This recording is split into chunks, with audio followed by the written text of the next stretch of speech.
श्रीगुरुभ्यो नमः। श्रीगणेशाय नमः।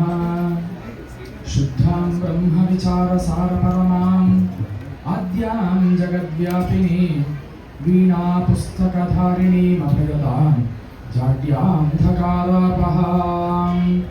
हस्ते स्फाटिकमालिकां विदधतीं पद्मासने संस्थितां वन्दे तां परमेश्वरीं भगवतीं बुद्धिप्रदां शारदां बुद्धिप्रदां शारदां बुद्धिप्रदां शारदां श्रुतिस्मृतिपुराणानाम् आलयं करुणालयं नमामि भगवत्पाद शङ्करं लोकशङ्करं भारतीकरुणापात्रं भारतीपदभूषणं भारतीपदमारूढं भारतीतीर्थमाश्रये विद्याविनयसम्पन्नं वीतरागं विवेकिनं वन्दे वेदान्ततत्त्वज्ञं विधुशेखरभारतीं सद्गुरु चरणारविन्दाभ्यां नमः। परिवारसहित श्रीमज्जनार्दनाय नमः ಪ್ರಾರ್ಥಯಾಮಿ ನಮಸ್ಕರೋಮಿ. ದೇವರ ಸನ್ನಿಧಾನದಲ್ಲಿ ಅಷ್ಟಾವಧಾನ ಸೇವೆ ಈಗ ಪ್ರಾರಂಭ ಆಗಲಿಕ್ಕಿದೆ.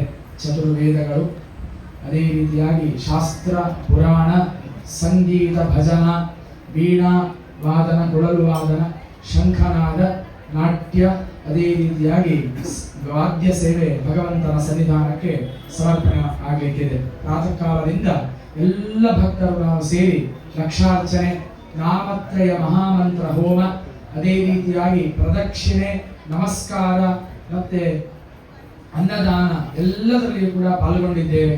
ಭಗವಂತ ನಾವು ಕೊಟ್ಟಂತಹ ಪೂಜೆಯಿಂದ ಸಂಪ್ರೀತನಾಗಿ ನಮಗೆ ಅನುಗ್ರಹ ಮಾಡತಕ್ಕಂತಹ ಒಂದು ಕ್ಷಣ. ಆದ್ದರಿಂದ ಯಾರು ಕೂಡ ಮಾತಾಡದೆ ಮೌನರಾಗಿದ್ದು ಈ ಸೇವೆಗಳಲ್ಲಿ ಪಾಲ್ಗೊಂಡು ಮಂತ್ರಶ್ರವಣವನ್ನು ಮಾಡಿ ಜನಾರ್ದನ ದೇವರ ಅನುಗ್ರಹಕ್ಕೆ ಪಾತ್ರರಾಗಬೇಕಾಗಿ ವಿನಂತಿ. ಓಂ ಶ್ರೀಮದ್ವೇದ ಪದೈರುದೀರಿತ ಗುಣ ಶ್ರೀದೇವದೇವೋತ್ತಮ ಶ್ರೀಮದ್ಭಕ್ತ ಜನಪ್ರಿಯ ಪ್ರಭುವರೈರಾರಾಧಿತ ಶ್ರೀಪದೇ ಋಗ್ವೇದ ಪ್ರಿಯ ಮಂತ್ರವರ್ಣ ಕಥಿತಂ ಋಗ್ಭಿರ್ಯುತಂ ಸಂಸ್ತುತಂ ನಾನಾರೂಪ ಸಮನ್ವತೈಃ ಸುರಗಣೈಃ ತಂ ವೇದಮಾರಾಧಯ. ದೇವದೇವೋತ್ತಮ ದೇವತಾ ಸಾರ್ವಭೌಮ ಅಖಿಲಾಂಡಕೋಟಿ ಬ್ರಹ್ಮಾಂಡ ನಾಯಕ ಜನಾರ್ದನ ಸ್ವಾಮಿನ್ನ ಋಗ್ವೇದ ಪ್ರಿಯ ಋಗ್ವೇದ ಸೇವಾಂ ಅವಧಾರಯ. ಶ್ರೀ ಗುರುಭ್ಯೋ ನಮಃ. ಹರಿ ಓಂ. ಅಗ್ನಿಮೀಳೆ ಪುರೋಹಿತೈ ಯಜ್ಞಸ್ಯ ದೇವಮೃತ್ವಿಜಂ ಹೋತಾರಂ ರತ್ನಧಾತಮಂ ಅಗ್ನಿಃ ಪೂರ್ವೇಭಿರ್ಋಷಿಭಿರೀಡ್ಯೋ ನೂತನೈರುತಾನ್ ಸ ದೇವಾನ್ ಏಹ ವಕ್ಷತಿ ಅಗ್ನಿನಾ ಆರಯಿಮಶ್ನವತ್ಕೋಶಮೇವ ದಿವೆ ದಿವೆ ಯಶಸಂ ವೀರವತ್ತಮಂ ಅಗ್ನೇಯೈ ಯಜ್ಞಮಧ್ವರಂ ವಿಶ್ವತಃ ಪರಿಭೂರಸಿ ಸ ಇದ್ದೇವೇಷು ಗಚ್ಚತಿ ಅಗ್ನಿರ್ಹೋತಾ ಕವಿಕ್ರತುಃ ಸತ್ಯಶ್ಚಿತ್ರಶ್ರವಸ್ತಮಃ ದೇವೋ ದೇವೇಭಿರಾಗಮತ್. ಓಂ ಬ್ರಾಹ್ಮಣೋಸ್ಯಾಸ್ಯ ಬ್ರಾಹ್ಮಣೋ ಬ್ರಾಹ್ಮಣೋಸ್ಯ ಮುಖಂ ಮುಖಮಸ್ಯ ಬ್ರಾಹ್ಮಣೋ ಬ್ರಾಹ್ಮಣೋಸ್ಯ ಮುಖಂ ಅಸ್ಯ ಮುಖಂ ಮುಖಮಸ್ಯಾಸ್ಯ ಮುಖಮಾಸೀದಾಸೀತ್ ಮುಖಮಸ್ಯಾಸ್ಯ ಮುಖಮಾಸೀತ್ ಮುಖಮಾಸೀದಾಸೀನ್ ಮುಖಂ ಮುಖಮಾಸೀತ್ ಬಾಹು ಬಾಹು ಆಸೀನ್ ಮುಖಂ ಮುಖಮಾಸೀತ್ ಬಾಹು ಆಸೀತ್ ಬಾಹು ಬಾಹು ಆಸೀದಾಸೀತ್ ಬಾಹು ರಾಜನ್ಯೋ ರಾಜನ್ಯೋ ಬಾಹು ಆಸೀದಾಸೀತ್ ಬಾಹುರಾಜನ್ಯಾಃ ಬಾಹುರಾಜನ್ಯೋ ರಾಜನ್ಯೋ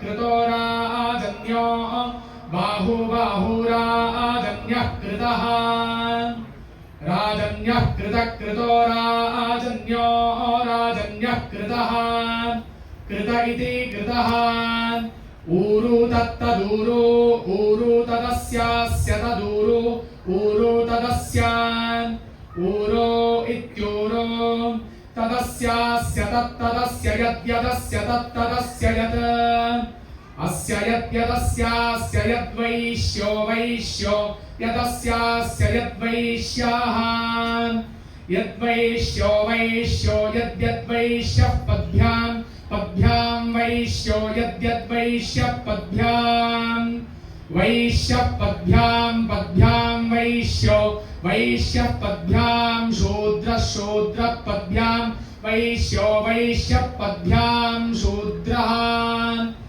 पद्भ्यां शूद्रः पद्भ्यां शूद्रो अजायत शूद्रः पद्भ्यां शूद्रो अजायत पद्भ्यामिति पदभ्यां शूद्रो अजायत शूद्रो अजायत अजायतेत्यजायत तद्विप्रासो विप्रासस्तद्विप्रासो विपन्यवो विप्रासस्तद्विप्रासो विपन्यवाः विप्रासो विपन्यवो विप्रासो विपन्यवो जागृवांसो विपन्यवो विप्रासो विपन्यवो जागृवांसः विपन्यवो जागृवांसो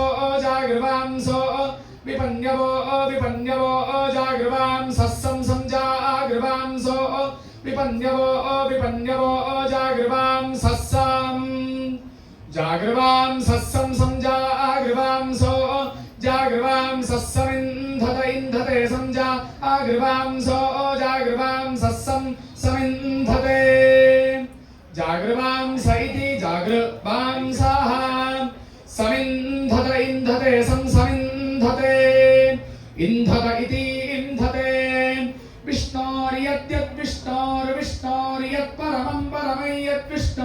विष्णोर्यत्परमं यत्परमं परमं यत्परमं पदं परमं यत्परमं पदं परमं पदं पदमिति पदं हरिः ओम् ऋग्वेद सेवां समर्पयामि यज्ञोत्पादित सर्वकामितफल श्रीदेव देवोत्तम यज्ञाराधित यज्ञवृन्द विभव श्री यज्ञेश्वर ब्रह्मेन्द्रादि विशेष संस्तुत यजुर्वेद प्रिय प्रस्तुतं छन्दो मुनि विप्रदर्शित पदं तं वेदमाराधय देवदेवोत्तम देवता सार्वभौम अखिलांड कोटि ब्रह्मांड नायक श्रीमज्जनार्दन स्वामिन् यजुर्वेद प्रिय यजुर्वेद सेवाम् अवधारय। श्री गुरुभ्यो नमः। हरिः ओम्। इषेत्पूर्जेत्वाजवस्थदेव वत्सविता प्रार्पयत श्रेष्ठतमाय कर्मण आप्यायस्वमग्नया देव भागवोर्जस्वते प्रजावते अनमीवा अयक्ष्मामवस्तेन ईशतमाघशकंसो रुद्रस्य हेतः परिवो वृणक्तु ॐ मारुतमसि मरुतानो जोपान् धाराम्भ्यन्दरमयतमरुतश्चेनमायिनम् मनोजवसंवृषणगं स्वभक्तिम् मारुतमसि असि मरुतामसि मारुतम् मनोजवं मारुतम् अजोपाम् अपान्धारां भिन्दिरमयत रमयत मरुतः शेनमायिनम् आयिनं मनोजवसं वृषणगमिति मनः जपसं वृषणगं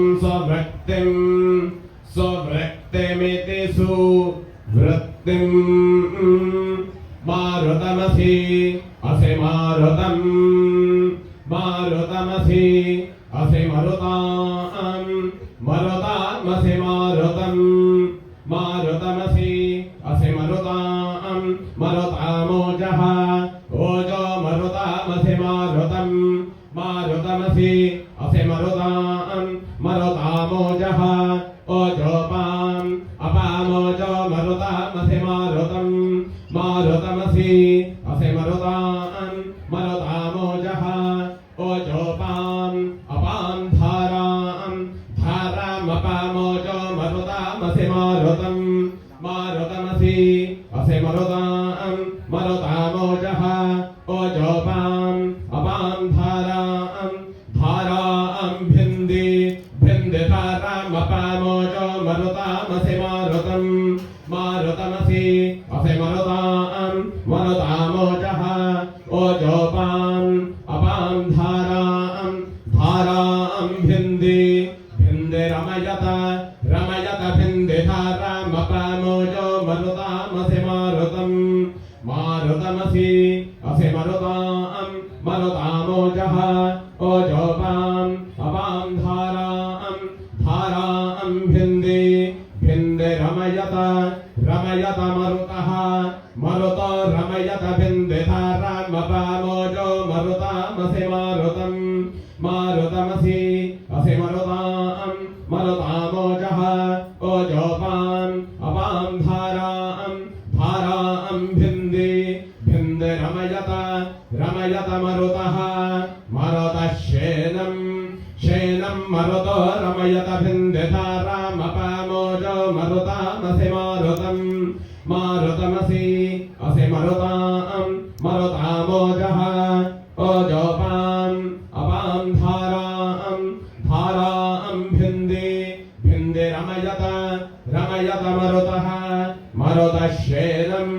शेनमायिनम् आयिनग्गश्येनम् मरुतो रमयत भिन्दिधारामपामोजो मरुतामसि मारुतम् मारुतमसि असि मरुताम् मरुतामोजः ओजोपाम् अपाम् धाराम् भिन्दिरमयत मरुतः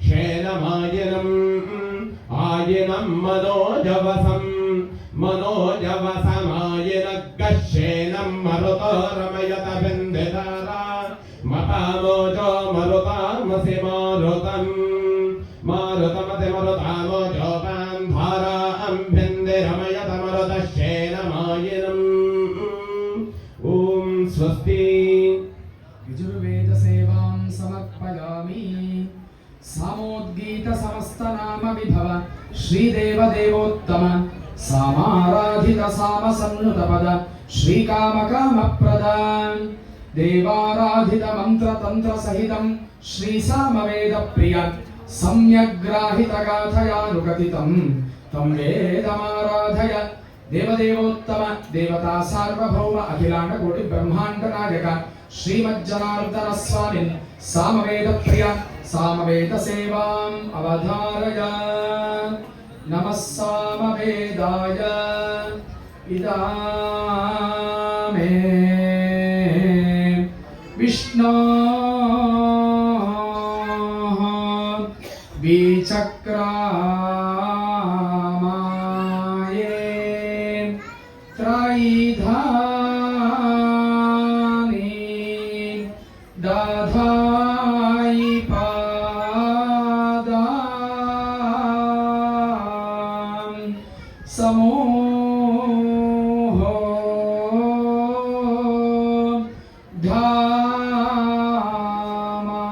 धामान् स्यापा औहो वा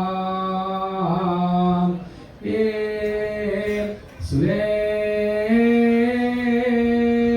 ॐ स्वस्ति सामवेद सेवां समर्पयामि। गीर्वाणस्तुतपादपङ्कजसुहृत्प्राणप्रदाधर्वणम् कर्माराधितशर्मसन्ततिकर श्रीदेवदेवोत्तम सर्वार्थप्रिय सर्वबन्धितपदाधर्वप्रिय श्रीकरम् सर्वाभीष्टसुखप्रदम् हितकरम् तं वेदमाराधय देवदेवोत्तम देवता सार्वभौम अखिलाण्डकोटिब्रह्माण्डनायक श्रीमज्जनार्दन स्वामिन् अथर्ववेदप्रिय अथर्ववेदसेवाम् अवधारय। श्रीमहागणपतिर्देवताम् ॐ गङ्गणपतये नमः। एकदन्ताय विद्महे वक्रतुण्डाय धीमहि तन्नो दन्ते प्रचोदयात्। एकदन्तं चतुर्हस्तं भाषं पुरुषधारिणं रदं च वरदं हस्ते विभ्राणं मोक्षणभयं रक्तं लम्बोदरं शूर्पकर्णकं रक्तवाससं रक्तगन्धानुलिप्ताङ्गं रक्तपुष्पैः सुपूजितं भक्तानुकम्पिनं देवं जगत्कारणमच्युतम् आविर्भूतं च सृष्ट्यादो प्रकृतेः पुरुषात् परम् एवं ध्यायति यो नित्यं स योगी योगिनां वरः। नमो प्रातपतये नमो गणपतये नमः प्रमदपतये नमस्ते स्तुलम्बोदराय एकदन्ताय विघ्ननाशिने दिवसाय श्रीवरदनमोदये नमः। ॐ स्वस्ति। अथर्ववेदसेवां समर्पयामि। वेदान्तैरपि वेदितव्यवचनैः वेदान्तविद्याधर ब्रह्माण्डैरमितैर्गुणैरवहित श्रीदेवदेवोत्तम ज्ञानानन्दसुखप्रदैकनिलय वेदान्तशास्त्रप्रिय भक्ताभीष्टितभुक्तिमुक्तिपरदं वेदान्तमाश्रावय। देवदेवोत्तम देवता सार्वभौम अखिलाण्डकोटिब्रह्माण्डनायक श्रीमज्जनार्दन स्वामिन् शास्त्रप्रिय शास्त्रसेवाम् अवधारय। वाक्यकारं वररुचिं भाष्यकारं पतञ्जलिं पाणिनिं सूत्रकारं च प्रणतोऽस्मि मुनित्रयम्। शास्त्रसेवां तावत् संस्कृतभाषया एव वक्तव्यं न तु कन्नडभाषायां मलयाळिभाषायां। तस्मात् वाक्यद्वयं संस्कृतभाषया वक्तुं प्रयते। प्रायेण सर्वाणि शास्त्राण्यपि संस्कृते वर्तन्ते। वयं सर्वे जानीमः 18 पुराणानि चतुर्वेदाः उपपुराणानि महाभारतादि इतिहासाः ये वर्तन्ते ते सर्वेपि संस्कृतेनैव तत्र अस्माभिः द्रष्टव्यम्। तत्र संस्कृतं नाम शब्दस्य कोऽर्थः संस्कृतं नाम किम् इत्यत्र विचारः। वयं सर्वे जानीमः संस्कृत नाम काचन भाषा इति। संस्कृतं नाम अलङ्कृतम् इत्यर्थः। किमर्थम् इति चेत् तत्र व्याकरणसूत्रे एवं वदति संपरिभ्यां करोतौ भूषणे इत्यनेन सूत्रेण संस्कृतं नाम अलङ्कारम् इत्यर्थः। यस्य कस्य संस्कृतभाषा अधीयते तस्य देहालङ्कारिकं न आवश्यकं। संस्कृतभाषा एव तस्य शरीरे अलङ्कारः इति शास्त्रकारस्य अभिप्रायः। वयं सर्वे कार्यक्रमस्य गमनसमये शरीरालङ्कारं बाह्यालङ्कारादिकं कुर्मः। यस्य व्यक्तेः संस्कृतभाषा सम्यक्तया अधीयते तस्य किं बाह्यालङ्कारस्य अगत्यं नास्ति। संस्कृतभाषा एव तस्य अलङ्कारः इति तत्र शास्त्रकारस्य अभिप्रायः। एवं संस्कृतं नाम अलङ्कृतम् इत्यर्थः। सर्वासु भाषास्वपि व्याकरणम् अतीव मुख्यं। यस्य कस्यापि भाषायाः वयं सर्वे जानीमः मलयाळ कर्णाटकभाषा तत्र व्याकरणम् आवश्यकं। व्याकरणं नास्ति चेत् तत्र असम्बद्धशब्दानां प्रयोगं वयं कुर्मः। तस्मात् संस्कृतभाषायाः व्याकरणस्य रचितः पाणिनिमहर्षिः इति वयं सर्वे जानीमः।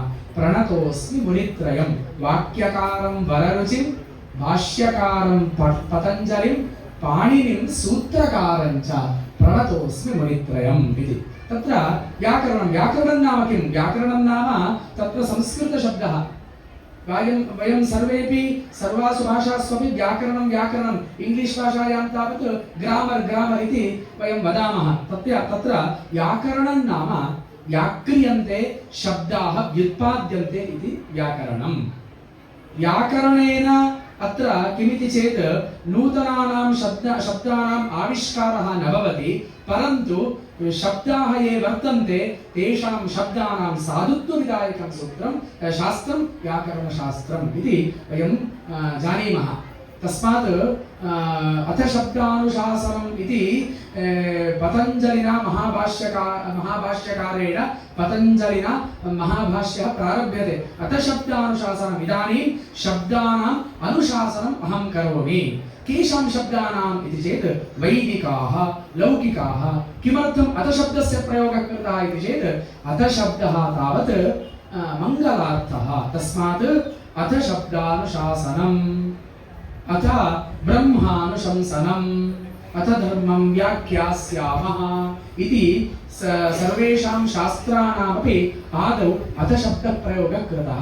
वेदे तावत् ओङ्कारः, ॐ अग्निने ईळे, ॐ गणाना अन्त इति ओङ्कारस्य प्रणवस्य वयं व्याख्यानं कुर्मः।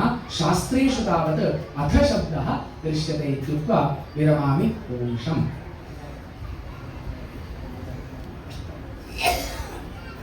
इंद्राद्यष्टकलोकपाल विजय श्रीदेवदेवोत्तम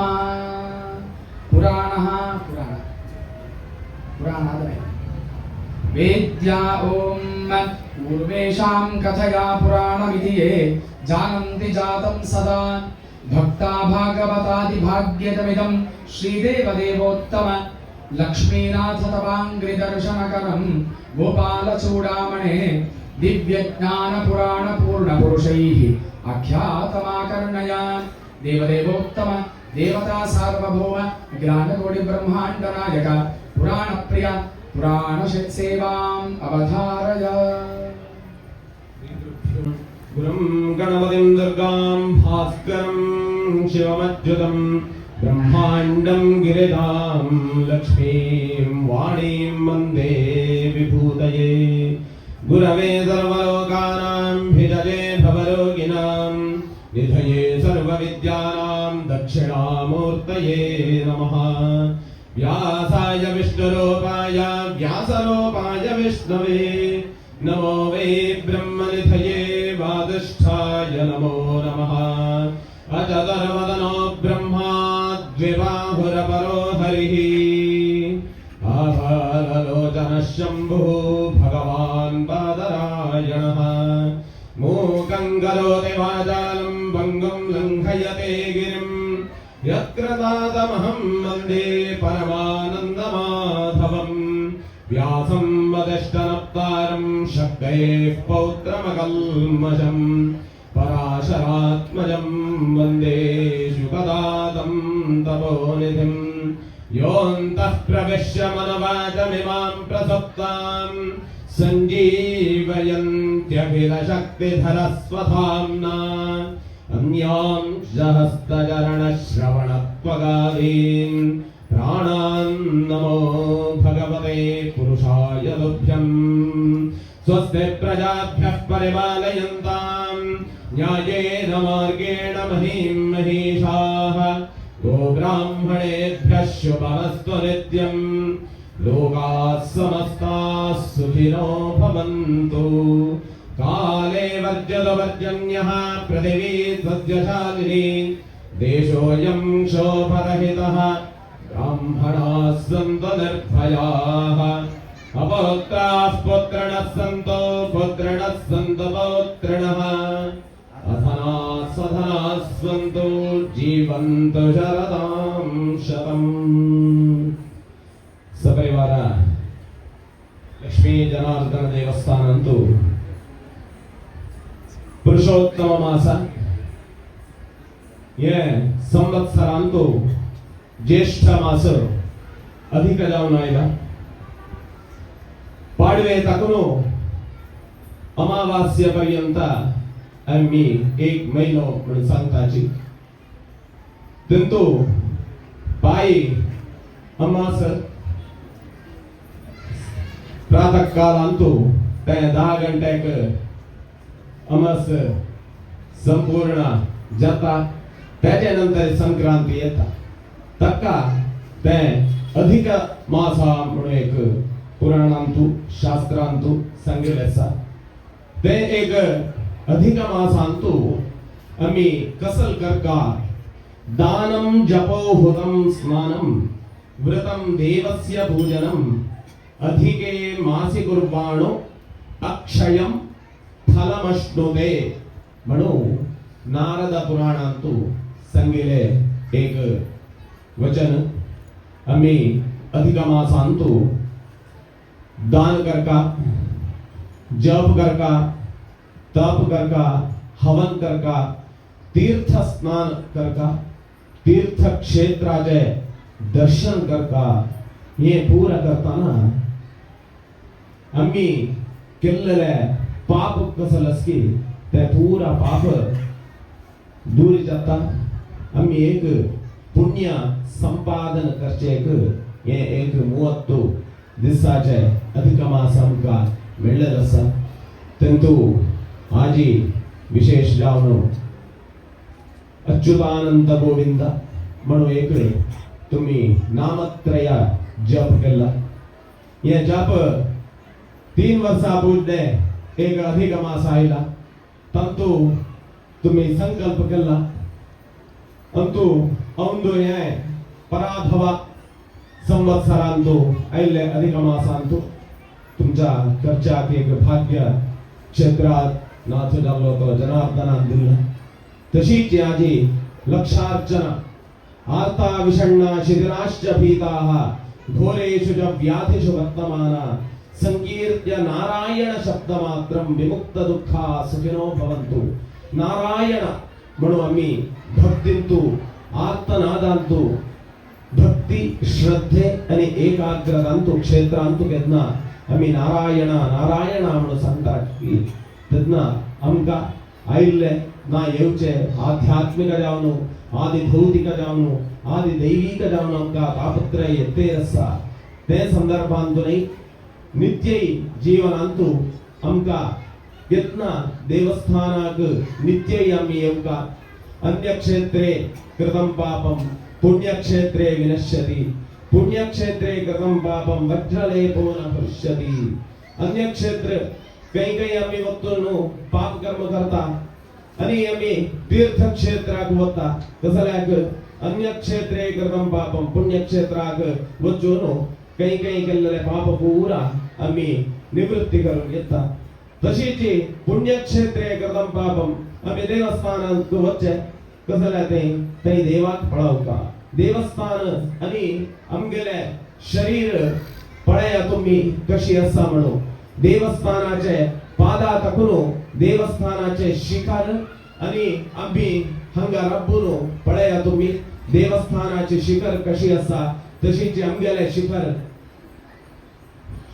जल्ला तशीच गर्भगुडी येताना अशी जाता देवालय गर्भगृह ते हात तशीच मगे तक्को येताना पादुका जगती म्हणून सांगला ते तशीच सोपान म्हणून सांगला ते पूरा मनुष्य कशी असती तशीच देवालय एक गर्भगृह म्हणून जाल्ला ते गर्भगृहांतू सान्निध्य परिपूर्ण जावका जाल्ल्यारी आम्ही नित्य देवाक षोडशोपचार पूजिकी अभिषेक की तशीच विशेष जावनो वर्षांतू आम्ही कसले ध्वजारोहण करताची तशीच हंगा आराट म्हणून सांगता तशीच ते पूरा उत्सव पूरा करता ते उत्सव पूरा करता वै तशीच वर्षांतू एक दिन विशेष जावनो देवा गेले यज्ञ करा याग करा अन्नदान करा कसले आमगेले चूक असेल पक्षाकय ते पूरा निवृत्ती जाता आम्ही पुण्यवंत जाता ते देवालय बिंबांतुई परिपूर्ण कला परिपूर्ण जावन तो देव भक्तांक अनुग्रह करून दिता वेदांतु संगेलसा येते सहस्रमयितं पाशा मृत्योर हंतवे तान यज्ञस्य मायया सर्वा नवयजामहे म्हणून ते वेदांतु संगेलसा आमका नित्य जीवनांत तशीची आम्ही एक घरा टाकून काम की आमगेले विंगड व्यवहार पूर आसा आम्ही बाहेर वता आम्ही कशी घराक येता म्हणून हे कलियुगांतू सांगच्याक जायनी परिस्थिती तशी आसा कलियुगांतू आमका नाना रीतींतू बाधक येता तशीची दुर्घटने जाता अवघड जाता तेतना हे ते सहस्रमयितम सहस्र नाही हजार नाही अयुत संख्या प्रमाणांतू आमका एक पाश म्हणून येता ते पाश येताना आम्ही ते यज्ञस्य मायया यज्ञ आम्ही करताची ते यज्ञ कसं करचाक आम्ही येवचे पूर्ण आमका आध्यात्मिका आदि भौतिक आदि दैविक जावन आमका दोळ्याक दिसताना ते पाश माया पाश जावन येता तेन्ना आमका कसलय जावच्याक पुरो ते यज्ञ यागची दान धर्म अन्नदान क्षेत्र दर्शनांतू हे विमोचन जाता ते पाश पूरा दूरी वतून ते यज्ञ म्हणून एक शक्ती ते क्षेत्रांतू जावो आमगे घरकडे जावो ते परिपूर्ण जावन आमका रक्षण करता म्हणून सांगला तशीची आजी विशेष जावन लक्ष्मी जनार्दनाचे क्षेत्रांतू अधिक मास प्रयुक्त जावन प्रातः कालातकून अविरत जावन तुम्ही पळयला आम्ही प्रातः कालातकून एक लक्ष्य की चढ जावच्याक पुरो प्रदक्षिण येता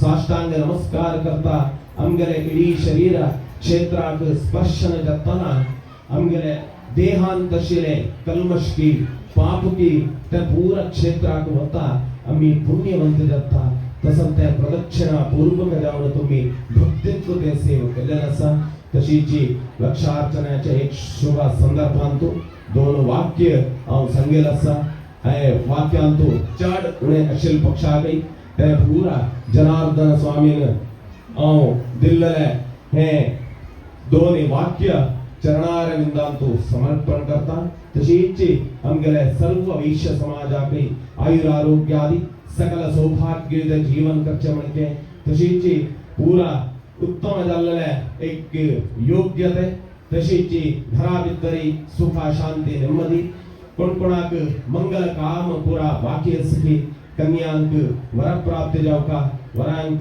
कन्या प्राप्त जावका ते पूरा मंगल कामई ते जनार्दनाले अनुग्रहांतो तुमगेले सर्वांकೈ आयुरारोग्यादि सकल सौभाग्य अनुग्रह करून देवो अशी देवालागी ते पुराणाचे श्लोक स्वरूप जावनो दोन्ही उत्तर सांगितला ते पूरा जनार्दन देवाला पादाक समर्पण करता ओम स्वस्ति इंद्राद्यष्टकलोकपाल विजय श्रीदेव देवोत्तम भक्ताभीप्सित कष्टनाशन सुहृद पुष्टिप्रद श्रीपते इष्टानंदकमष्टक प्रियकरं संकष्ट निर्मूलनं संतुष्टार्थमुदावहाष्टकमिदं तत्सेव्यमाराधय देवदेवोत्तम देवता सार्वभौम अखिलांड कोटि ब्रह्मांड नायक श्रीमज्जनार्दन स्वामिन् अष्टक प्रिय अष्टक सेवाम् अवधारय।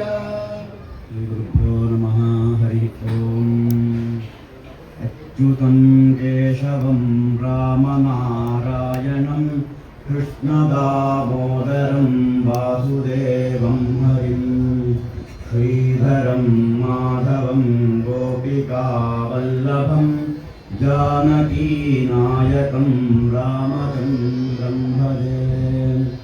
अच्युतं केशवं सत्यभामाधवं माधवं श्रीधरं राधिकाराधितं इन्दिरामन्दिरं चेतसा सुन्दरं देवकी नन्दनं नन्दजं सन्ददे।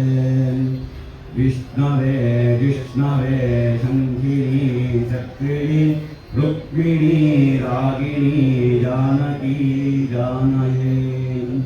वल्लवी वल्लभायात्मने कंसवेद्वंसिने वंशिले हे नमः।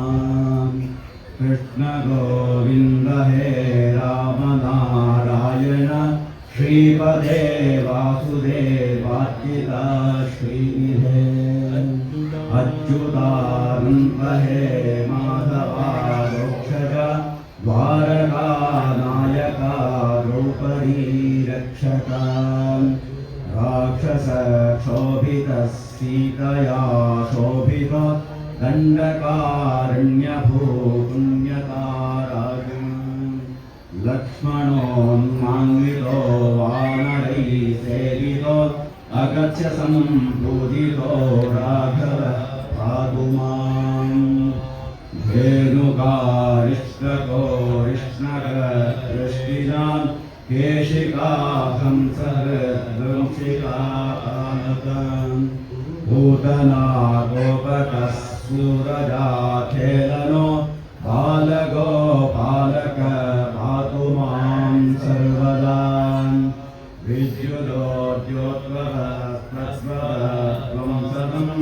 रावणं भोरोद्रोहितं वज्रहं वन्यया मालया शोभितो रोस्वरं लोहिताङ्घ्रितं वारिराक्षं भजे कुञ्जलैर्भासमानाननं रत्नमोरंसिलं गण्डलं गण्डयो हारकालेयुतं कङ्कणप्रोज्ज्वलं किङ्किणीमञ्जुलं श्यामलं तं भजे अच्युतानुष्टकनञ्जफले विस्मदं प्रेमत प्रत्यह पूरुषं सस्रहं कृत्वतः सुन्दरं कृत्वरिश्वम्भर तस्य वक्षोहरिर्जायते सत्वरम् इति श्रीमज्जगद्गुरु शङ्कराचार्य विरचितम् अच्युताष्टकं सम्पूर्णं श्रीकृष्णार्पणमस्तु। सम्यग्गीतमिदं सविस्मितजनैः सङ्गीतमङ्गीकृतं श्रीरङ्गप्रियरङ्गसङ्गमुनिभिः कैश्चित् प्रसङ्गोदितं सङ्गीतप्रिय सप्तगदितैः तद्दीर्घहृस्वस्वरैः आख्यातं जगतामभीष्टसुखदं सङ्गीतमाकर्णय देवदेवोत्तम देवता सार्वभौम अखिलाण्डकोटि ब्रह्माण्डनायक श्रीमज्जनार्दन स्वामिन् सङ्गीतप्रिय सङ्गीतसेवाम् अवधारय।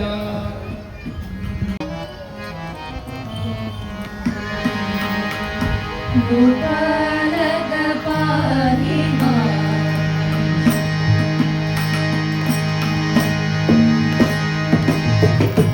गोपालक पाहि मां जगमये गोपालक पाहि मां जगमये गोपालक पाहि मां पदरमये गोपालक पाहि मां पदरमये गोपालक पाहि मां तव पदरमये गोपालक पाहि मां तव पदरमये गोपालक पाहि मां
अखिलाण्डकोटिब्रह्माण्डनायक श्रीमज्जनार्दनस्वामिन् सङ्कीर्तनप्रिय सङ्कीर्तनसेवाम् अवधारय।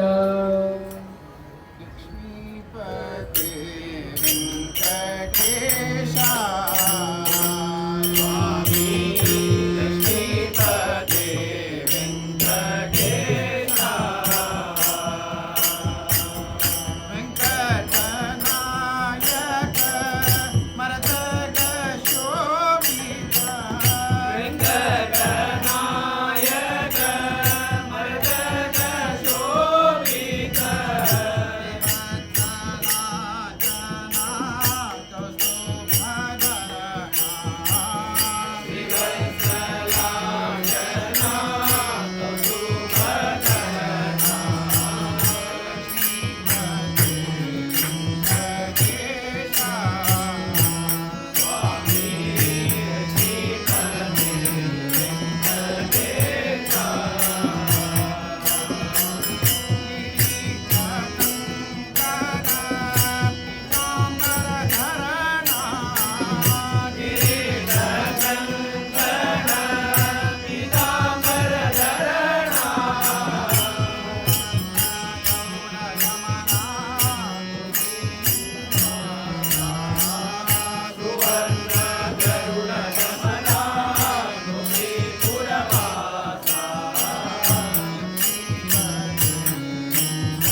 लक्ष्मीवल्लभवेणुनादनवरं सप्तस्वरालङ्कृतं तालाष्टप्रियवाद्यघोषसहित श्रीदेवदेवोत्तम गन्धर्वाप्सरसाङ्गणैर्नृतपदं ब्रह्मादिवन्द्याच्युतं श्रीमन्विश्वपुराधिवास भगवन् त्वं वेणुनादं शृणु। देवदेवोत्तम देवता सार्वभौम अखिलाण्डकोटिब्रह्माण्डनायक श्रीमज्जनार्दनस्वामिन् वेणुवाद्यप्रिय वेणुनादसेवाम् अवधारय।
देवदेवोत्तम देवता सार्वभौम अखिलांडकोटि ब्रह्मांड नायक श्रीमज्जनार्दन स्वामिन् तंतिवाद्य प्रिय तंतिवाद्य सेवाम् अवधारय।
स्वस्ता सार्वभौम अखिलांडकोटि ब्रह्मांड नायक श्रीमज्जनार्दन स्वामिन् वीणावाद्य प्रिय वीणावाद्य सेवाम् अवधारय।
देवदेवोत्तम कोटि ब्रह्मांड नायक श्रीमज्जनार्दन स्वामिन् नाट्यप्रिय नाट्यसेवाम् अवधारय।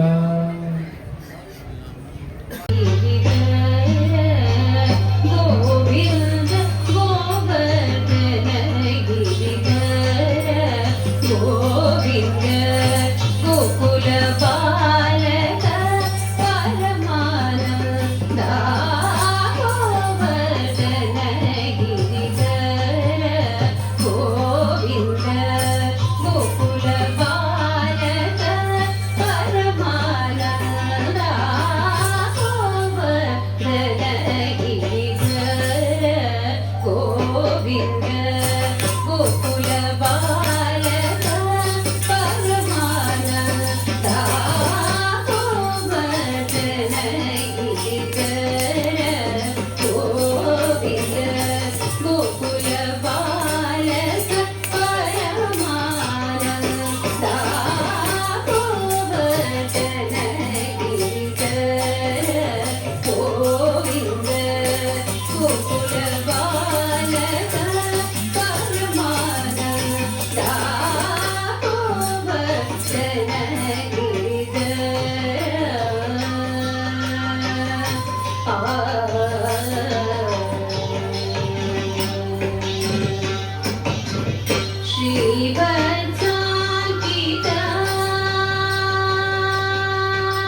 सर्वे पुण्यविरोधिनो यदि जनाः पश्यन्ति श्रीदेवदेवोत्तम देवदेवोत्तम देवता सार्वभौम अखिलाण्डकोटि ब्रह्माण्डनायक शङ्खवाद्यप्रिय शङ्खवाद्यसेवाम् अवधारय।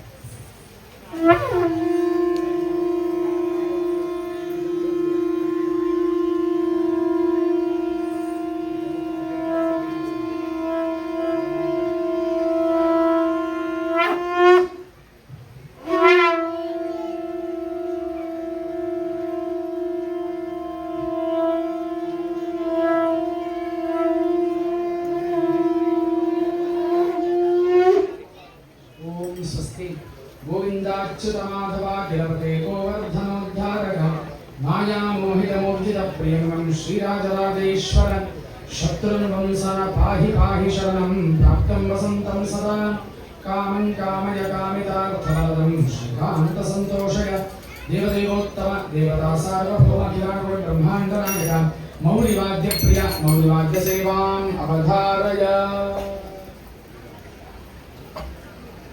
वाद्य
शानाम्निनदैरुदीर्घमनिशं तत्पञ्चवाद्यप्रभो भीरिभेदसमन्वितैर्विजयकृत्सन्तोषकृत्सन्ततं शङ्खादिप्रियवेणुनादविधिना वीणादिवाद्यप्रिय वाद्यं सद्य इहापदारय हरे श्रीदेवदेवोत्तम देवदेवोत्तम देवता सार्वभौम अखिलाण्डकोटिब्रह्माण्डनायक सर्ववाद्यप्रिय सर्ववाद्यसेवा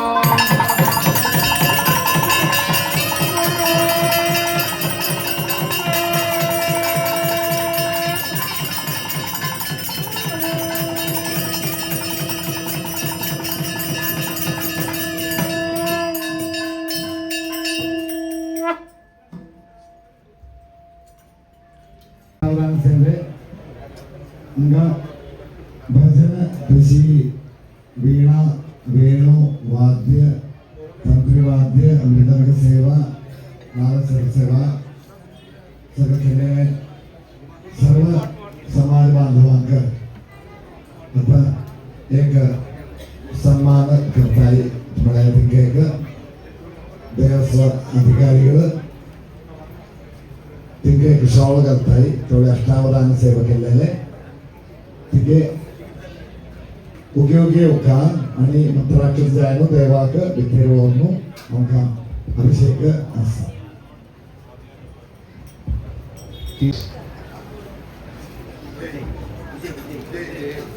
विजय उपेंद्र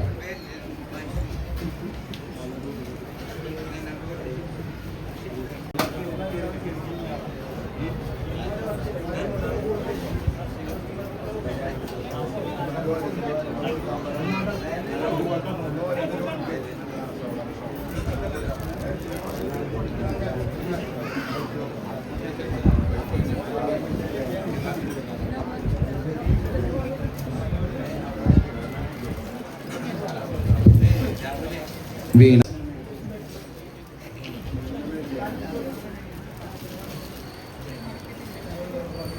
വിജയ് പുല്ലാങ്കുഴലും ഉണ്ട്.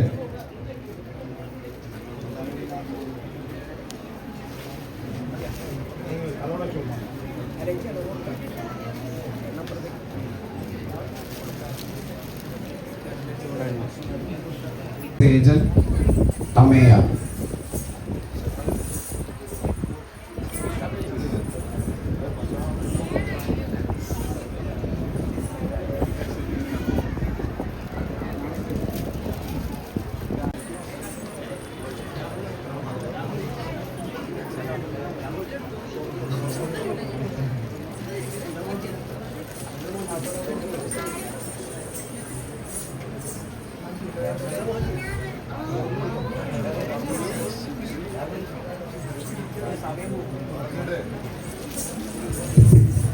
വയലിൻ സന്ധ്യ മഹേഷ്, ഗാർഗി ലതീഷ്, ആരുഷി.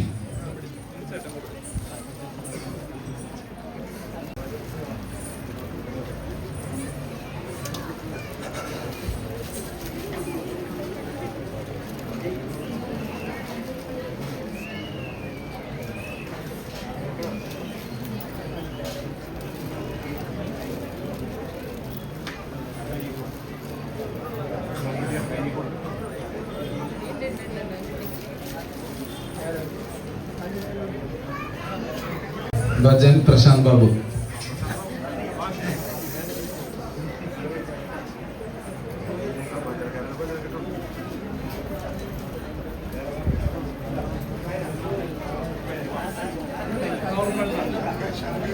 നാദസ്വരം നാദസ്വരം